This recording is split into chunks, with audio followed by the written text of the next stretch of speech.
দিয়ার এক ফোঁটা রক্তের স্বাদে পাগল হলো সাত ভাই। তাদের মনে জাগলো এক রহস্যময় লোভ। তার মাংস কতটা মধুর হবে। তারা ঠিক করলো বিয়াকে মেরে তার মাংস খাবে। শুনুন এই হাড় কাঁপানো রহস্যময় গল্প। অনেকদিন আগের কথা। বাংলার এক প্রত্যন্ত গ্রামে ধানক্ষেত আর নদীর কোল ঘেঁষে একটি পরিবার বাস করত। সেই পরিবারে ছিল 7 ভাই আর এক বোন। তাদের নাম ছিল করণ, রাহুল, শুভম, গৌতম, নীল, বিশাল আর সবচেয়ে ছোট ভাই আরব। তাদের বোনের নাম ছিল দিয়া। বাবা মা খুব অল্প বয়সেই মারা গিয়েছিলেন, তাই ভাই বোনেরা নিজেরাই জীবনের কাজকর্ম শিখে নিয়েছিল। 7 ভাই তাদের বোন দিয়াকে খুব ভালোবাসতো। দিয়াও তার প্রিয় ভাইদের জন্য সব সময় যত্ন নিত। দিনগুলো এভাবেই কেটে যাচ্ছিল। একদিন 7 ভাই শিকারে গিয়েছিল। সন্ধ্যা নামতে শুরু করেছিল। দিয়া তখন তার ভাইদের জন্য রান্নার আয়োজন করছিল। সে শাক কাটছিল। হঠাৎ ছুরির ধারে তার আঙুল কেটে গেল। রক্ত বেরোতে লাগলো। প্রথমে সে ভয় পেল, কিন্তু নিজেকে সামলে নিল। ভাবল, ভাইদের এই কথা জানালে তারা চিন্তায় পড়ে যাবে। তাই সে ঠিক করলো এই কথা গোপন রাখবে। রক্ত মুছতে গিয়ে সে দেখলো তার অন্যায় রক্তের দাগ লেগে যাবে, আর ভাইরা লক্ষ্য করলে বুঝে ফেলবে। অনেক ভেবে যখন কোনো উপায় না পেল, তখন সে তার রক্ত মিশিয়ে দিল সেই শাকের মধ্যে, যা দিয়ে সে রান্না করছিল। সন্ধ্যায় যখন 7 ভাই বাড়ি ফিরল, দিয়া তাদের জন্য খাবার পরিবেশন করলো। সেদিনের শাকের তরকারি এতটাই সুস্বাদু হয়েছিল যে 7 ভাই আঙুল চেটে খেতে লাগলো। তারা বলল, দিয়া, আজকের শাক তো অপূর্ব হয়েছে, এমন শাক তো কখনো পাইনি। দিয়া তাদের প্রশংসা শুনে মুচকি হাসলো। ভাবলো, ভাইরা খুশি, এটাই যথেষ্ট। কিন্তু গল্প এখানেই শেষ হলো না। পরদিন সকালে 7 ভাই আবার শিকারে যাওয়ার সময় এই নিয়ে কথা শুরু করলো। দিয়া শাকে কি মিশিয়েছিল যে এত সুস্বাদু হয়েছিল। তারা ঠিক করলো সন্ধ্যায় ফিরে দিয়ার কাছে এই রহস্য জানতে হবে। সন্ধ্যায় তারা তাড়াতাড়ি বাড়ি ফিরল। দিয়া রান্না করছে। বড় ভাই করণ এগিয়ে গিয়ে বলল, দিয়া, তুমি গতকাল শাকে কি মিশিয়েছিলে? স্বাদ তো অতুলনীয় ছিল। দিয়া প্রথমে কথা ঘোরানোর চেষ্টা করলো, কিন্তু করণের বারবার জিজ্ঞাসায় সে বলে ফেলল তার আঙ্গুল কেটে গিয়েছিল, আর সেই রক্ত শাকের সঙ্গে মিশে গিয়েছিল। এই কথা শুনতেই 6 ভাইয়ের মুখের ভাব পাল্টে গেল। সন্ধ্যায় যখন 7 ভাই একসঙ্গে বসেছিল, করণ বলল, ভাবো, দিয়ার রক্তের কয়েক ফোঁটা এত সুস্বাদু, তাহলে তার মাংস কতটা মজাদার হবে। বাকি 5 ভাই রাহুল, শুভম, গৌতম, নীল আর বিশাল এই নিষ্ঠুর চিন্তায় সায় দিল। তারা বলল, হ্যাঁ, দিয়ার মাংস নিশ্চয়ই অতি সুস্বাদু হবে। কিন্তু সবচেয়ে ছোট ভাই আরব এই কথা শুনে বেদনায় ভেঙে পড়ল। তার মনে হলো, কি করে কেউ নিজের আপনজনের প্রতি এমন ভয়ঙ্কর চিন্তা করতে পারে। তখন করণ বলল, কালই আমরা দিয়াকে বিয়ের ছল করে জঙ্গলে নিয়ে যাব। সেখানে তীর মেরে তাকে মেরে ফেলবো, তারপর তার মাংস খাবো।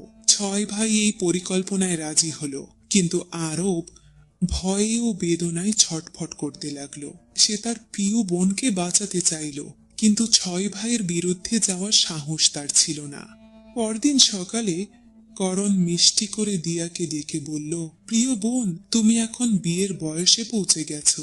আমরা তোমার জন্য একজন সুদর্শন ও যোগ্য পাত্র খুঁজে পেয়েছি। আজ আমরা তোমাকে তার বাড়ি দেখাতে নিয়ে যাব। তৈরি হয়ে নাও।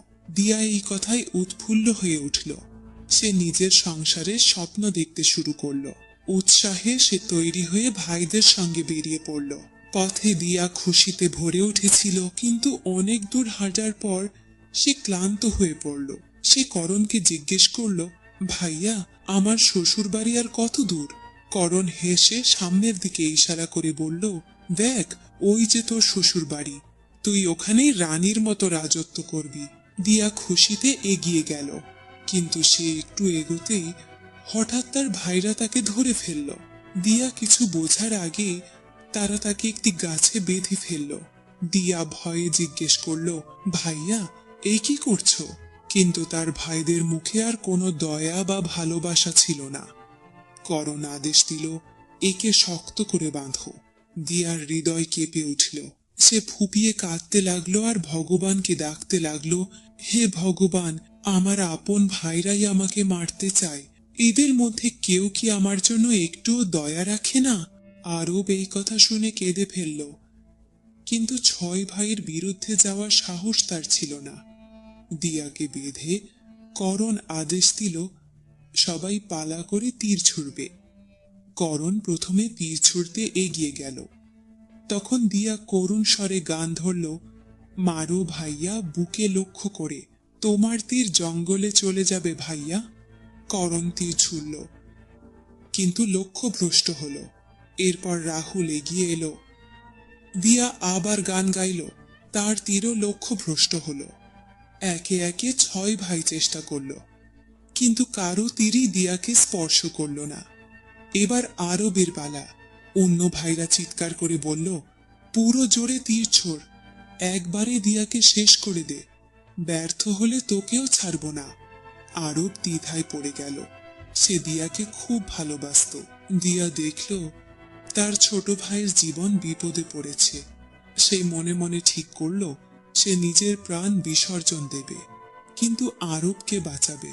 সে ভগবানের কাছে প্রার্থনা করল, হে ভগবান, আমার ছোট ভাইয়ের তীর যেন আমার বুক ভেদ করে, তাহলে সেই পাপী ভাইদের হাতে মরবে না। তারপর সে আবার গান ধরল, মারু ভাইয়া বুকে লক্ষ্য করে, তোমার তীর আমার বুক ভেদ করুক। ভাইয়া। আরবের চোখে জল এলো। কাপা হাতে সে তীর ছুড়ল। তীর দিয়ার বুকে গভীরভাবে বিকে পড়ল। দিয়া ব্যথায় ছটফট করল। তারপর তার চোখ চিরতরে বন্ধ হয়ে গেল। ছয় ভাই তাদের নিষ্ঠুর পরিকল্পনা সফল দেখে কুটিল হাসি হাসল। তারা দিয়ার দেহ টুকরো করে মাংস রান্নার জন্য প্রস্তুত করল। করণ আরবকে জঙ্গল থেকে কাঠ আর জল আনতে বলল। আরব ভেতরে ভেতরে ভেঙে পড়ছিল। সে জঙ্গল থেকে কাঠ, জল আর কিছু মাছ ও কাঁকড়া নিয়ে এলো। সে মনে মনে ঠিক করলো সে তার বোনের মাংস খাবে না, কিন্তু প্রতিবাদ করলে ভাইরা তাকেও মেরে ফেলবে। খাবার তৈরি হলো। আরব গোপনে তার থালার নিচে একটি গর্ত খুঁড়ে রেখেছিল। দিয়ার মাংস তার থালায় পরিবেশিত হতেই সে তা গর্তে ফেলে দিয়ে মাছ আর কাঁকড়া খেতে লাগলো। বাকি ছয় ভাই দিয়ার হাড় চিবিয়ে খেল। খাওয়া শেষ হলে করণ আরবকে বলল, এই ছোট সাফ কর। আরব দিয়ার হাড় ও অবশিষ্ট অংশ সংগ্রহ করে গোপনে সেই গর্তে পুঁতে মাটি দিয়ে ঢেকে দিল। সময়ের সঙ্গে সঙ্গে সেই জায়গায় একটি বাঁশের চারা গজালো, আর ধীরে ধীরে সেখানে বাঁশের ঝাড় তৈরি হলো। একদিন এক সাধু সেই পথ দিয়ে যাচ্ছিলেন। তিনি বাঁশের ঝাড় দেখে ভাবলেন, এই বাঁশ দিয়ে একটি বাদ্যযন্ত্র বানানো যাক, যা দিয়ে গ্রামে গ্রামে ভিক্ষা মাগবেন।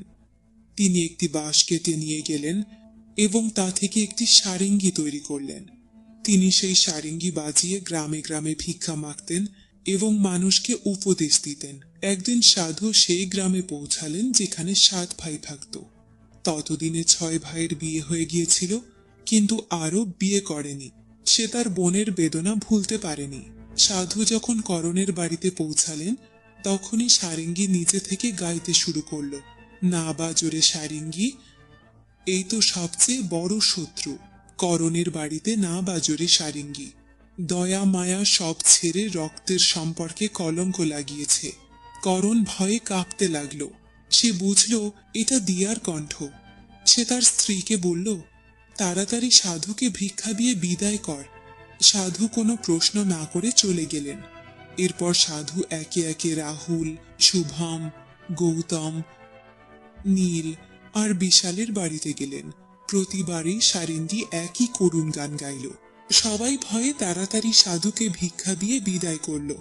অবশেষে সাধু আরবের বাড়িতে পৌঁছালেন। তার দরজায় পা রাখতে সাতিঙ্গের সুর বদলে গেল। একটি মধুর সঙ্গীত বাজতে লাগলো, বাজরে বাজো সারেঙ্গি, আমার সবচেয়ে ছোট ভাইয়ের বাড়িতে। মনের কথা মনে চেপে যুগ যুগ ধরে রেখেছে। বাজরে বাজো সারেঙ্গি, এই তো আমার প্রিয় ভাইয়ের বাড়ি। আরব চমকে উঠল। সে ভাবল এটা তার বোনের কণ্ঠের মতো। সে সাধুকে সম্মানের সঙ্গে বাড়িতে বসিয়ে তাদের আতিথেয়তা করল। তারপর সারেঙ্গির কথা জিজ্ঞেস করল। সাধু বললেন, এই সারেঙ্গি একটি বিশেষ বাঁশ দিয়ে তৈরি, যা জঙ্গলের একটি অজানা জায়গায় পাওয়া গিয়েছিল। আরব ভাবল এই সারেঙ্গির সঙ্গে তার কোনো গভীর সম্পর্ক আছে। সে সাধুর কাছে সারেঙ্গিটি চেয়ে নিল।